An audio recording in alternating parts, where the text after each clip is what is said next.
حافظ بن حجر رضی اللہ عنہ فرماتے کہ علامہ طبرانی وغیرہ نے اس پر علماء کا اجتماع نقل کیا ہے، صدقہ فرض میں اعلان افضل ہے اور صدقہ نافل میں اخفا افضل ہے۔ زین بالعامز رحمۃ اللہ علیہ کہتے کہ یہ حالت کی اختلاف سے مختلف ہوتا ہے، مثلاً کہ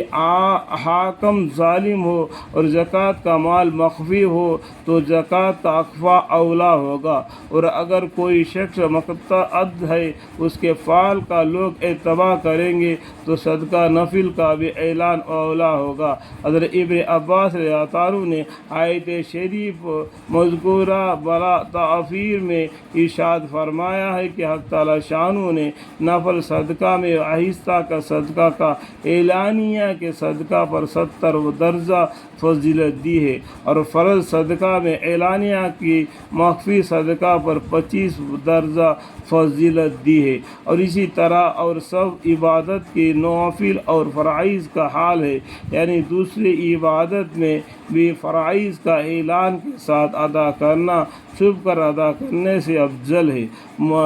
فرائض چھپ کر ادا کرنے میں اپنے اوپر تہمت ہے، دوسری یہ بھی مضرت ہے کہ اپنے متعلقین یہ سمجھیں گے کہ یہ شخص فلانا عبادت کرتا ہے ہی نہیں، اور اسے ان کے دلوں میں اس عبادت کا وقت اور اہمیت کم ہو جائے گی۔ اور نفل میں بھی اگر دوسروں کے اتباع اور اقتداء کا خیال ہو تو اعلان افضل ہے۔ حضرت ابن عمر رضی اللہ عنہ کے واسطے سے حضور اقدس صلی اللہ علیہ وسلم کا ارشاد نقل کیا گیا کہ نیک اعمال کا چھپکے سے کرنا اعلان سے افضل ہے، مگر اس شخص کے لیے جو اتباع اور ادا کرے۔ حضرت ابو امامہ رضی اللہ عنہ کہتے کہ حضرت ابو ذر رضی اللہ عنہ نے حضور اقدس صلی اللہ علیہ وسلم سے دریافت کیا کہ کون سا صدقہ افضل ہے؟ حضور اقدس صلی اللہ علیہ وسلم فرمایا کہ کسی فقیر کو چھپکے سے کچھ دے دینا اور ناداری کی کوشش افضل ہے، اور اصل یہ ہے کہ نفل صدقہ کا مخفی طور سے ادا کرنا افضل ہے۔ البتہ اگر کوئی دی مسلط اعلان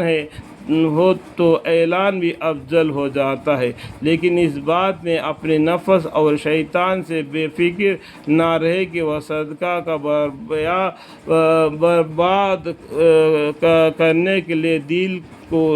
کو یہ سمجھے کہ اعلان میں مصلحت ہے، بلکہ بہت غور سے اس کی جان سے لے کہ اعلان میں واقع دینی مصلحت ہے یا نہیں، اور صدقہ کرنے کے بعد بھی اس کا تذکرہ نہ کرتا پھرے کہ یہ بھی اعلانیہ صدقہ کرنے میں داخل ہو جاتا ہے۔ ایک حدیث میں آیا ہے کہ آدمی کوئی عمل مخفی کرتا ہے اور تو مخفی عمل لکھی جاتا ہے، پھر جب وہ اس کو کسی سے اظہار کر دے تو مخفی سے اعلانیہ میں منتقل کر دیا جاتا ہے، پھر اگر وہ لوگوں سے کہتا پھرے تو وہ اعلانیہ سے ریا میں منتقل کر دیا جاتا ہے۔ اللہم اغفر۔ حضور اقدس صلی اللہ علیہ وسلم کا ارشاد ہے کہ 7 آدمی ایسے ہیں جن کو اللہ جل شانہ اس دن اپنے سائے میں رکھیں گے جس دن اللہ کے سوا